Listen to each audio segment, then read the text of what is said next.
BFM Business et 01 TV présentent De quoi je me mêle ? François Sorel. Le retour de quoi je me mêle et on va un peu parler d'espace maintenant. Vous savez que c'est un sujet qu'on adore, que personnellement j'adore. Et pour en parler, j'accueille avec plaisir Antoine Meunier. Bonjour Antoine. Bonjour François. Rédacteur en chef de la Chronique Spatiale. C'est un site web bien sûr. Et si vous voulez voir toutes les dernières infos sur tous ces sujets, le tourisme spatial, mais aussi des choses peut-être un petit peu plus concrètes comme par exemple le retour de Thomas Pesquet sur Terre, allez sur ce site, vous ne le regretterez pas. Antoine, l'idée, là, c'est d'évoquer à la fois deux actualités. Bon, le retour de Thomas Pesquet, tu vas nous expliquer un petit peu comment ce monsieur revient sur Terre, est revenu sur Terre, qu'est-ce qui va se passer pour lui. Et puis, on parlera après d'un rendez-vous qui s'est déroulé il y a une quinzaine de jours, qui est l'IAC à Dubaï. Tu y étais, c'est un grand salon dédié à l'espace et tu vas nous raconter comment ça s'est passé. Mais pour débuter, donc Thomas Pesquet, ça y est, depuis quelques jours, il est de retour sur Terre. Alors, il est rentré mardi matin, dans la nuit. Il s'est posé, il était à peu près 4h30 heure française, en plein golfe du Mexique. Maintenant que la capsule Dragon est disponible, on revient, c'est un peu une forme de retour historique, parce que les capsules Apollo autrefois revenaient en mer. Là c'est pareil, la capsule Dragon revient elle aussi en mer. Alors il y a eu un petit souci à un moment donné, il y a un des parachutes qui s'est mis en torche pendant à peu près 60 secondes, mais les choses sont très vite rentrées finalement à la normale. On a récupéré l'équipage. Ce sont les équipes de SpaceX qui vont récupérer la capsule. Là, donc la capsule, excuse-moi, donc elle tombe dans l'eau, elle flotte. Elle flotte. Elle est complètement étanche. Heureusement. Bien sûr. Heureusement. Mais donc ils ne sortent pas tant que un bateau vient.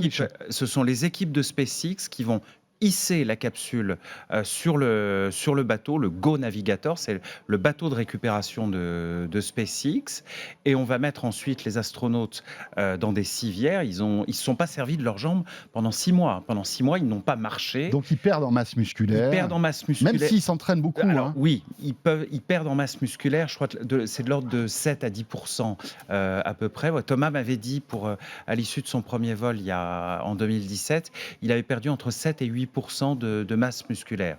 Là, il faut qu'il se réadapte progressivement à la Terre. Moi, ce qui m'a surpris, c'est quand, à sa descente d'avion à Cologne, il avait l'air plutôt en bonne forme. Fatigué, mais il arrivait à se tenir sur les jambes. Sur ses deux jambes. Le premier retour, en 2017, ça avait été un petit peu plus compliqué. Il fallait le soutenir.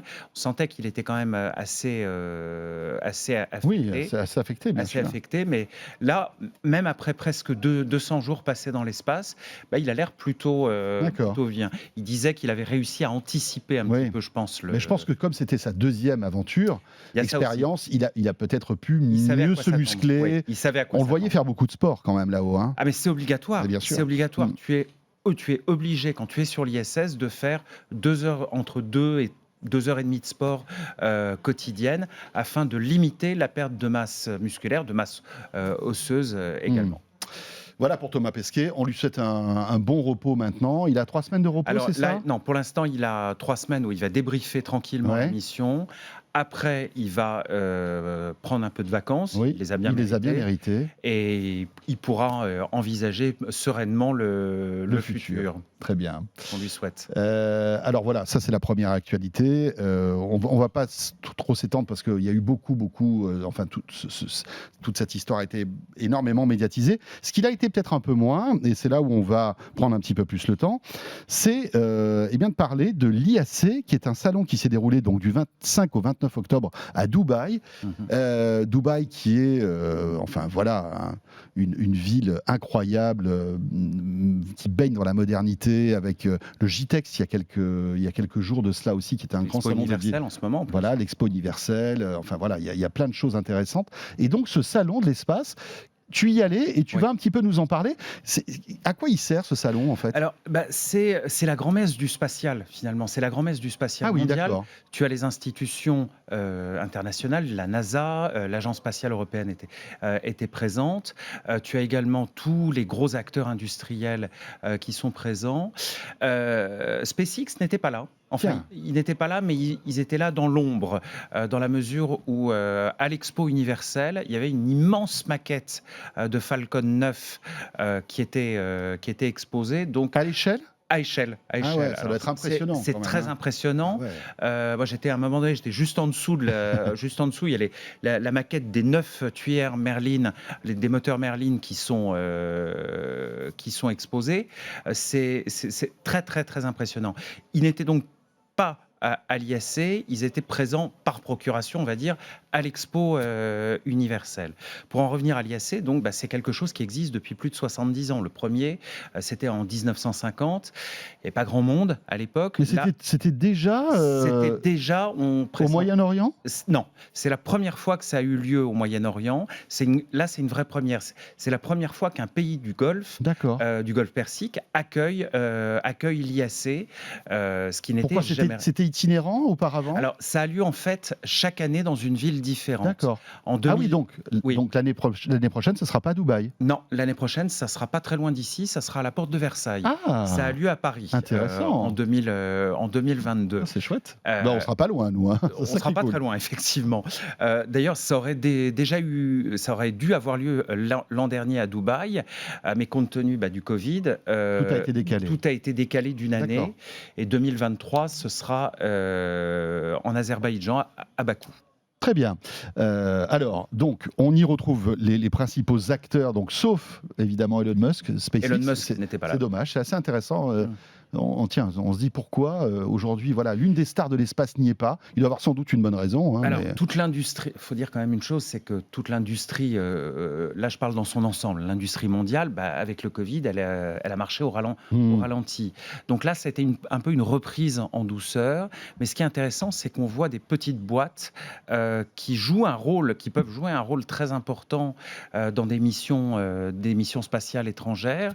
Moi, il y en a une que je retiens, c'est une boîte qui s'appelle 3D+, et qui conçoit des composants électroniques vraiment de très haute de pointe. On peut les retrouver sur des missions. On voit d'ailleurs la vidéo que j'ai faite.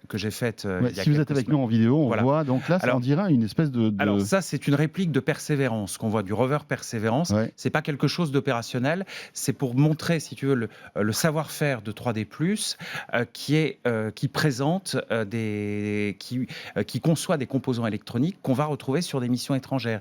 Ils ont produit par exemple 500 composants pour la mission Chang'e 5, mission chinoise, qui était le premier retour d'échantillons lunaires de la Chine l'an dernier. C'est intéressant, je pense, de le rappeler. Là, on voit le rover télécommandé qui a été présenté. Enfin, c'était une démonstration. Hein. Oui. Ce n'est pas quelque chose d'opérationnel. Oui, bien sûr. C'est simplement une démonstration technologique en quelque sorte. Est-ce que lors de ce salon, on arrive à avoir un peu de visibilité sur les 5, 10, 15 prochaines années de la conquête spatiale ? Alors, ça sert à ça, ce type de rendez-vous ou pas ? Ça peut effectivement servir à ça, parce que Blue Origin a profité de l'occasion pour présenter son projet de station spatiale. Oui. Orbital Reef, c'est un projet presque aussi grand que l'ISS. Les images qui ont été diffusées montrent quelque chose, un complexe qui peut être abordé par la capsule Starliner de Boeing, qui n'est toujours pas opérationnel, soit dit en passant, et par un petit avion spatial, je ne sais pas si on pourra le revoir dans un instant, le Dream Chaser, voilà, on le voit sur la partie droite de la vidéo. Ça, c'est un concept qui est mis au point par une société qui s'appelle Sierra Nevada Corporation, et cet engin devrait voler en version cargo vers l'ISS à la fin de l'année prochaine. Alors, le projet Orbital Reef, en fait, c'est un consortium fait autour de Blue Origin. Quand on voit ces images, alors voilà, ça fait vraiment penser à un film de science-fiction. Complètement. Là, on est dans la science-fiction la plus complète, mais l'idée, c'est d'avoir une structure privée, à la fois qui permette d'accueillir des acteurs privés en orbite, pour des activités touristiques, mais aussi pour des activités de recherche. À savoir, imaginons un laboratoire qui peut avoir à un moment donné un besoin précis pas pour 6 mois à bord de l'ISS, mais pour quelques jours, pour réaliser une manip scientifique qui ne demande que quelques jours de présence, mais avoir un opérateur qui soit présent. Ça peut s'envisager. Il y a des vols privés qui sont prévus vers l'ISS à partir du mois de février, si je me souviens bien, avec la firme Axiom Space. Axiom Space, une autre société qui prévoit elle aussi d'avoir sa propre structure, d'abord solidaire de l'ISS, D'accord. qui se détachera ensuite une fois que l'ISS sera décommissionné. D'accord. Et la prochaine étape, quand on parle de tourisme spatial, on évoquait un moment des espèces d'hôtels comme ça qui pourraient être. Ça pourrait effectivement, ça pourrait tout à fait. Alors évidemment pour les plus fortunés d'entre nous, hein, puisque là ça coûtera beaucoup d'argent. Oui. Mais on peut imaginer, avoir une espèce de. Il y a un accès à l'espace qui est en train de, Oui. qui, petit à petit, est en train de se faire. On le voit avec les vols suborbitaux de Blue Origin et de Virgin. Ce qui est, pour moi, enfin, dans le projet présenté par Blue Origin à Dubaï, il prévoit même de faire des véhicules indépendants, des petits véhicules indépendants à but touristique. Bon. C'est-à-dire des petits véhicules qui pourraient se balader dans l'espace. Qui pourraient se balader dans l'espace, mais avec une petite formation, comme un kart spatial. En gros, en oui, c'est à peu près ça. Mais pour l'instant, on n'y est pas encore. Non, là, il ne faut pas se tromper de bouton. Mais il y a aussi un peu une volonté marketing. Oui, hein, bien sûr. Il faut vendre de la valeur ajoutée. Mais malgré tout, c'est qu'il y a un bouillonnement d'activité sur l'orbite basse qui commence à être qui est très important maintenant. Antoine, j'imagine. On parle de plus en plus d'espace avec, évidemment, comme SpaceX, des gars comme Elon Musk qui sont en train de rendre sexy des sujets qui, malgré tout, avant, étaient un peu réservés à des ingénieurs. Bien sûr. Est-ce que tu le ressens, toi, à l'IAC, que la popularité de l'espace, aujourd'hui, grandit à une vitesse folle? Oui. Ça se sentait quand même là-bas? Oui. Et puis, ce qui m'a frappé en étant sur place, c'est que Dubaï, les Émirats Arabes Unis, ils sont en train de s'affirmer comme la puissance spatiale dans le Golfe. Oui, c'est ça. Et ce qui est intéressant, c'est qu'ils peuvent jouer un rôle de locomotive pour les pays voisins qui n'ont peut-être pas forcément d'industrie, qui n'ont peut-être pas forcément d'agence spatiale, et leur dire venez, nous pouvons éventuellement vous aider à avoir une application dans l'observation de la Terre, dans la connectivité. Mmh. Et puis surtout, ça rétablit un petit peu l'équilibre. Oui, entre évidemment les Américains. Non. Face à l'Inde, la Chine, le voisin immédiat des Émirats, en face, tu as l'Inde. Hein. Tout à fait. Et juste après, il y a la Chine. Ils ont une activité très forte en exploration spatiale. Ils ont une sonde qui tourne autour de Mars depuis le début de l'année. Alors, elle a été réalisée en collaboration avec les Américains, elle a été lancée par les Japonais parce que Dubaï n'a pas d'infrastructure de lancement. Et ils prévoient d'en construire ou pas? Dans l'immédiat, non, mais ce qui est intéressant, ce qui a été dévoilé d'ailleurs sur la toute fin du salon, c'est qu'ils sont en discussion pour amener des vols suborbitaux de Blue Origin sur place. Oui, donc s'ils le font, c'est imaginer il faut quand même une structure. Il faut quand même une structure de lancement. C'est pas pour tout de suite parce que c'est encore prématuré de dire si oui ou non ça va se faire, mais il y a des discussions qui se font à l'heure actuelle avec Blue Origin. Qu'est-ce que tu pourrais nous dire aussi? Est-ce qu'il y a d'autres innovations ou d'autres choses qui t'ont marqué lors de cette IAC à Dubaï? C'est un bouillonnement, c'est un brainstorming permanent entre les industriels qui se rencontrent. Ce sont des tête-à-tête parfois exclusifs. Tu as rencontré des personnalités là-bas oui, importantes? Moi, j'ai pu interviewer le DG de l'Agence spatiale européenne. Qui m'a dit des choses passionnantes. On peut retrouver ça sur ton site, c'est ça? On peut retrouver ça sur le site. Alors là, de Ciel et Espace. De Ciel et Espace, une interview que j'ai faite pour Ciel et Espace. Pour Ciel et Espace. Voilà, on rencontre également de manière peut-être plus discrète des industriels. Les industriels se rencontrent parfois de manière plus confidentielle. C'est aussi un moyen de faire avancer des projets qui sont en cours.